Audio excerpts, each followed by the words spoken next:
And now let's code. So this is our model, and you would be able to customize that if it's for a different model.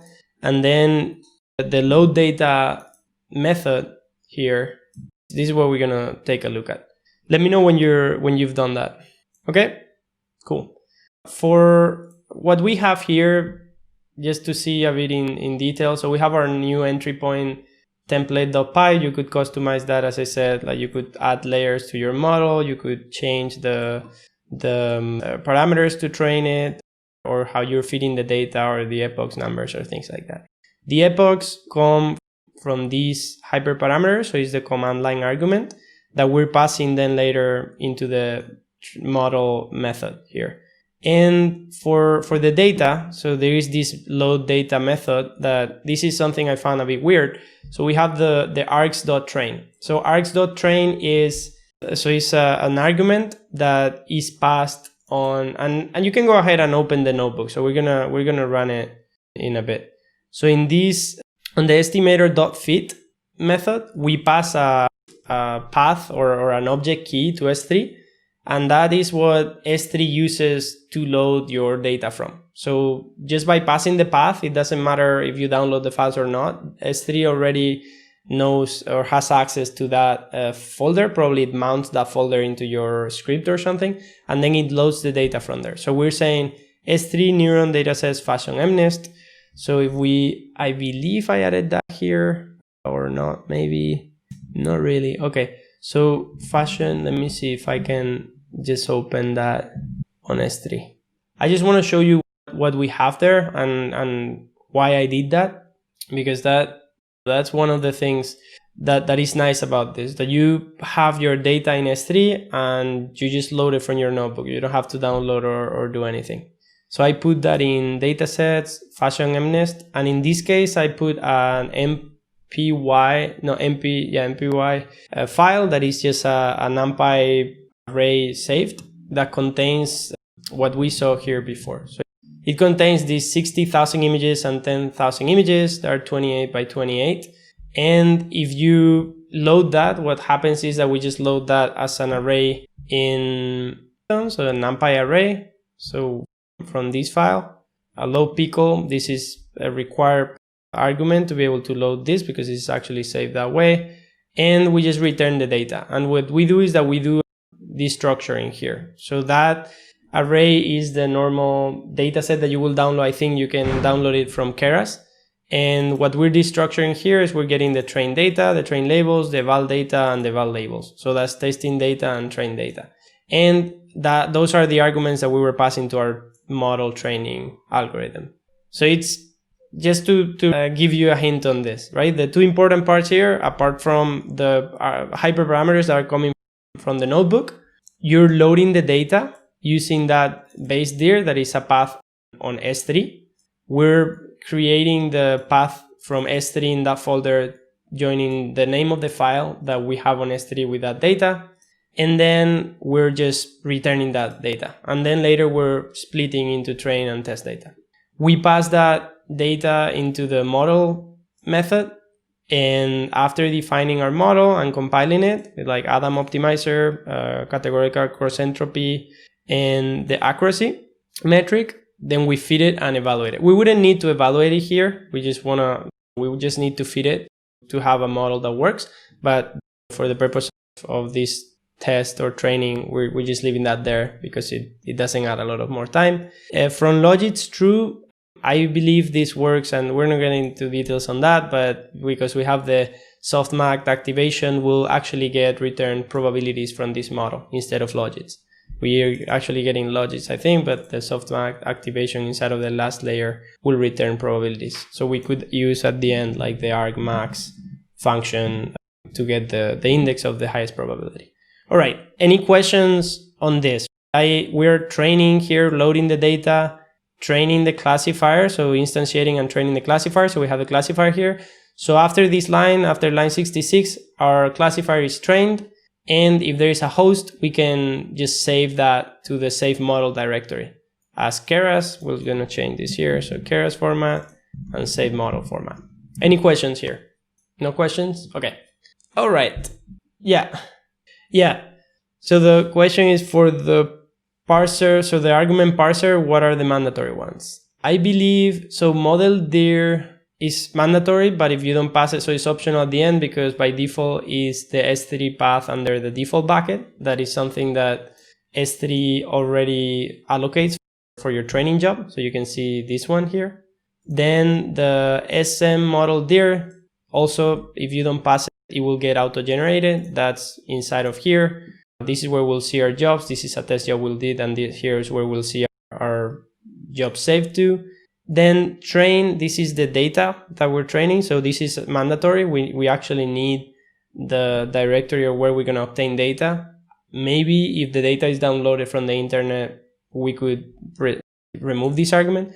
And then host and current host, I don't exactly know what that is, but I think that's just like the running process that you're going to be able to use to connect to a bucket to save your models and things like that. And then the epochs, this is optional. This is one I added. As I was mentioning before, we can, on the SageMaker estimator, we can put here my custom param and then the value. And then here we will just go to the other, to here and just add a new argument. I don't know if it would be like this or something.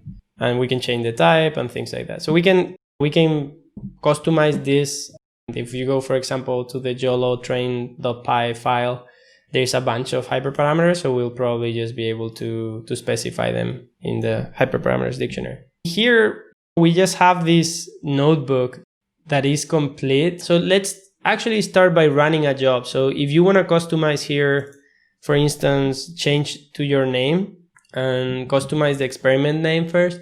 And you can see here in this block that we were looking at before on the slides, we have a way to construct the URI. I mentioned this before. It's TensorFlow training with 2.3.1, and then GPU and CUDA, I think, is 10.2. I put this available deep learning containers images link here. So if you go there, you have all the regions, which we already know, and we have the default paths, but and these are, what is this? This is deep learning container available in the following regions.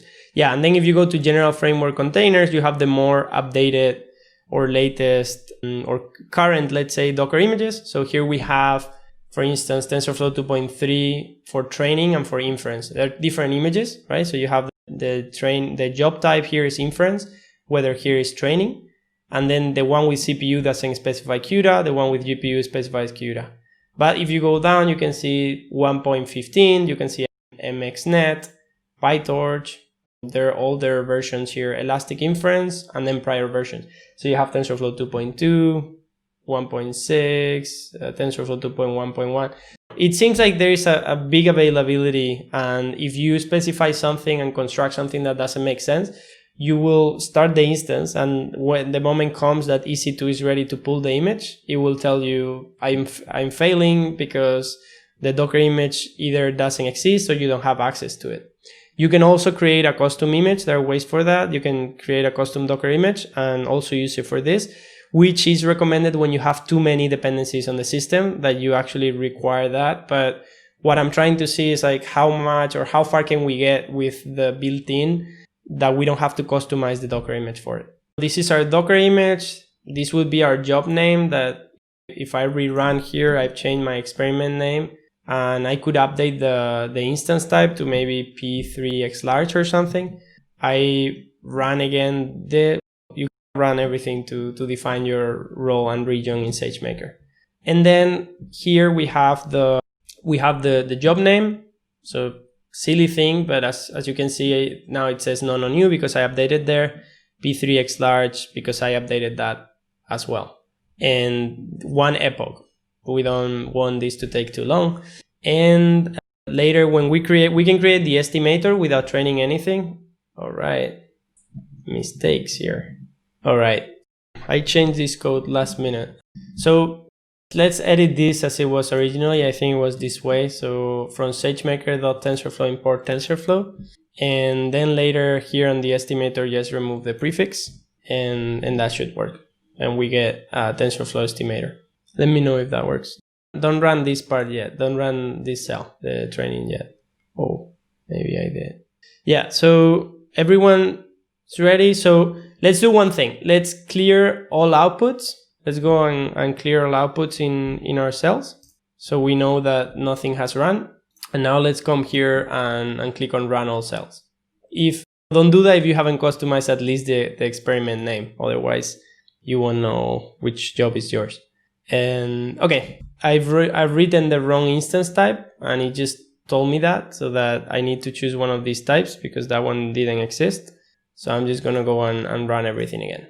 If you've edited the other one, either of them should be the same. Like I don't think we're gonna customize it too much, but I just wanted to have an entry point template that maybe later we can reuse as a start point.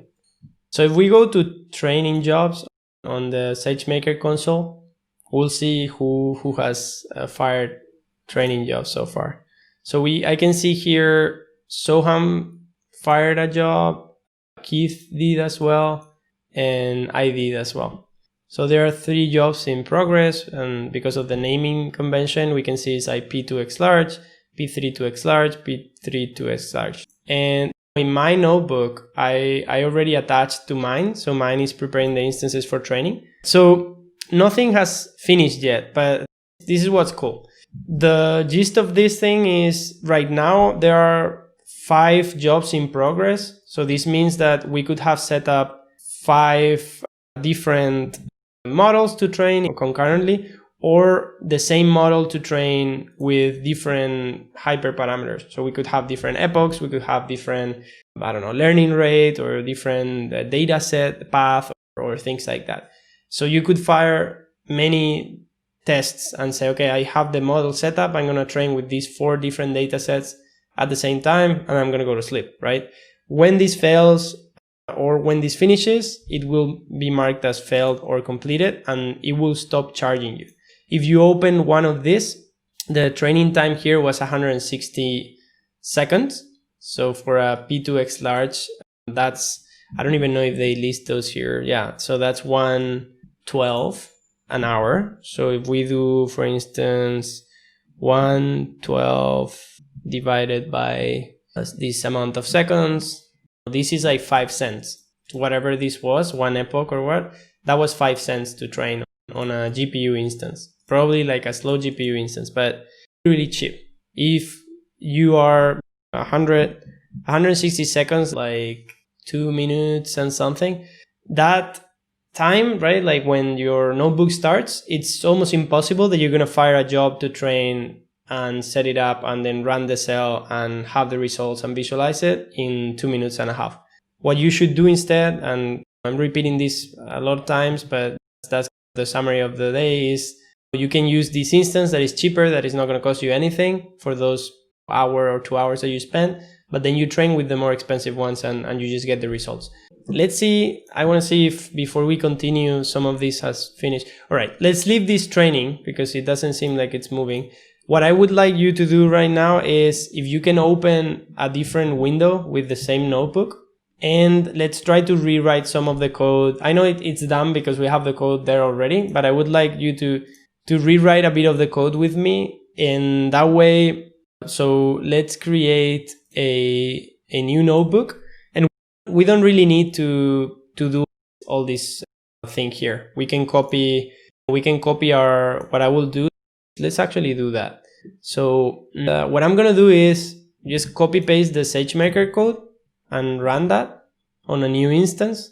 And I'm not going to worry about the datetime and the hyperparameters and all that stuff. We're just going to create a TensorFlow estimator from scratch. So that's the first thing I would like to do. I'm using this one, Python TensorFlow 2 P36, but it doesn't really matter because we're not really using TensorFlow in this notebook. So we're just using the SageMaker library, and I would guess that can run in any type of notebook. I might be wrong. The thing is that we're not really running TensorFlow here. If I go here, let's try to write let's say hard code our TensorFlow estimator. So we have here, so we do TensorFlow. Our entry point is fashion mnist.py. The role we're going to use the same from before. Instance count is going to be the same. instance type, maybe just select the same one that you were using before, the one that worked for you last time, so we don't overlap. Image URI, we're going to copy that in a second. Script mode, false. And then hyper parameters, we're going to do epochs, and we're going to write here now maybe 10 epochs, right? So this is our hyper parameter. We can copy, the one thing that we can copy is the same Docker image that we had before, or we could use a different one. It doesn't really matter. We could customize it here or something. And I would expect that this same code is working in TensorFlow 2.2.0 if you want to try something different, or Python 3.6. I don't know. So I'm going to copy this. So hard code that here, the instance URL, and we're going to create our estimator. So something's failing. TensorFlow is not defined. So I got to run this thing. And it seems like now I have an estimator. And let's see what we need to do for estimator fit, what we needed from before. So we need to put here, so we need to write the path to the neuron work bucket, datasets, fashion MNIST. So that's the path where your training data is. And then we can optionally specify two other parameters. So we can put here whether we want it to wait, that we're going to put now true. This is a bit different than before. And then job name, let's just add something shorter. So for example, no hard-coded fashion MNIST test, right? So this is, in summary, this is really all the code that we needed today to train this algorithm. So we have the algorithm code in the fashion MNIST.py file, as we've seen repeatedly. And this is really all the code that we needed. So we need to get the region and the role from SageMaker. The region, actually, we don't even need to get the region here, because that region was only to make sure that we're getting a Docker image that matches the region on our notebook. So we don't even need that one. So we can just say we will get the role, we'll get the estimator, and then we'll call the estimator feed method. So I'm going to go ahead once again, and with this wait thing, even though it might clog my notebook later, but with this wait thing to true, I'm going to click here on training. So it's trying to start the training job, and the only difference is that the login code, so the print calls that we have in the fashion_m.py file, are going to be showing up here. So that's something that we were not doing before, and it's slightly different. For the questions, how to add custom hyperparameters, something that we could use to customize the augmentation of the data set that we're loading. Let's say we have a parameter that says here contrast threshold, for instance, right? So you will put here, okay, my contrast threshold is 0.3. So you might go to minus 0.3 or to plus 0.3. So you will write that here, and then you will have to come to your fashion MNIST file, and you would have to add one new hyperparameter here, contrast threshold, and then you will do here float, and maybe your default is 0 because you don't want it to do anything if you don't specify it. So then what this does is that I would guess that what is available then on your data set is the variable args.contrast threshold. And then this one is the one that maybe you would pass into here. So args contrast threshold. So we have a new parameter on load data, and then you would have to put here contrast threshold, and then after you load the data, there would be some data augmentation code using contrast threshold. It can happen there. That would increase a bit the time that you're running the training job. For me, if this is the case that we're trying to, let's say, save time and money in the training, maybe what you would do is that you just create a few permutations of your data set inside of S3, get another notebook and do that. Instead of passing that here, so we'll say we just remove this code, we just add it here and in this line here. And what you would really do if you have those data sets available is that you will come into this line and say, okay, fashion MNIST with 0.3 contrast, for instance. And then your data is grabbed from a different folder. And then the training doesn't have to do any data augmentation. You just focus on training. If you're gonna run hyperparameter tuning, something that can get quite expensive if you're running the training multiple times, you don't want all those runs to do data augmentation on the same process. You just want it to focus on training, not even evaluation. Evaluation only if it's useful for the hyperparameter tuning. So what we are seeing now on the screen is that before we were just seeing the black statements, but now all the blue code is the code that the actual training script, when it's called by the Docker instance, is actually printing. So we have the training environment. So here's where we can inspect what hyperparameters are being used. This is the default model directory. This is getting allocated by default because we didn't provide one, and it's built with the bucket name and the job name. That's why you cannot overlap job names probably. That's why it's good practice to put a timestamp or something that is unique. Epochs 10, and we have many other hyperparameters, but they're not hyperparameters of our training script. They're hyperparameters of the actual job training process. And many of them we can customize. As you can see, many of these ones I think you can override as command line arguments. On the Python script, I print the devices. So we have the CPU available, but we also have a GPU. So this is good to see like how much memory your GPUs have, how many devices you have available, and even what you have. So we have a Tesla V100. And then these two things that I print here, loading the fashion MNIST dataset. So this runs afterwards the method, and then it says training the model for 10 epochs. And then this is the annoying Keras warning that is being printed, I think, at every millisecond that Keras is training. The scroll bar goes forever. It's taking 3 seconds per epoch to train. And after thousands of statements like this one, this is why the notebook gets clogged, because when you close it and it tries to open, the notebook actually has a lot of printed text. That's why I would recommend now, if you want to save this notebook, to clear all outputs after we look at this. And then you see the uploading, the generated training model, completed, training job completed, and it took 176 seconds in this instance to train the model. So I'm going to go ahead and clear all outputs. I tried to send it again, and because the training job is the same, it didn't let me do it, which is actually good because I didn't really want to retrain. We'll just get the job name and attach to this. And what we do with this, because the job is already finished, we just see more or less how long it took. Training image completed, and then upload completed.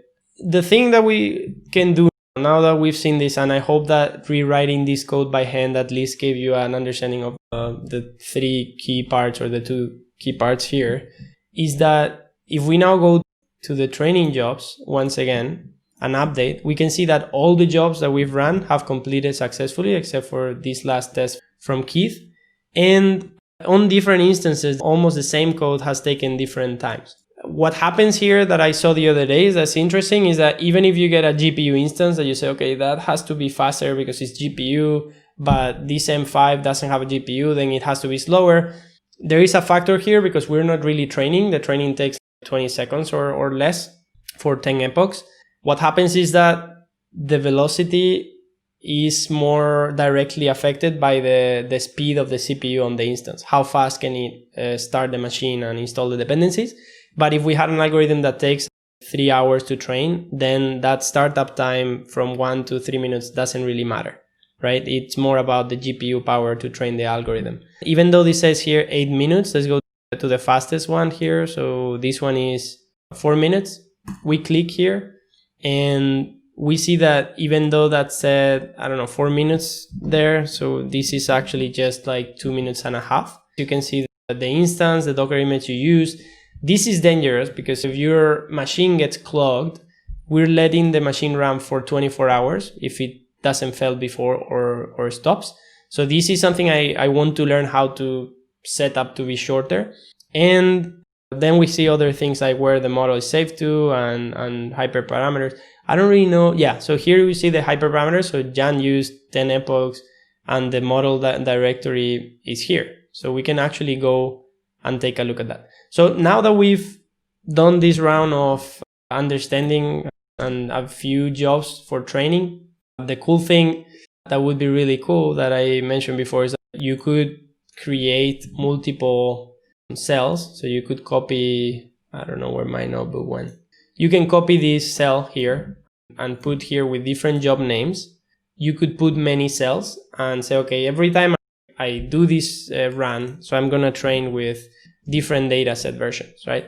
Then you run your notebook, and maybe you know that every time you run the notebook, it's going to do some stuff, and then it's going to retrain in whatever instance you're sending 5 different times. And hopefully, if they're concurrent, they will, if the training takes 50 minutes, you'll get 50 minutes and you'll get 4 trained models. And then the last thing that I wanted to show, if we go to the S3 bucket, I don't know if some of you already did that, SageMaker US West 2, I'm going to open this one from Keith. If we go here, things that SageMaker saves, the debug output, I'm not really sure if that's the debug code or what this is. I haven't spent too much time. This might be the debug. Oh, TensorFlow event. So this might be something we can take a look with TensorBoard.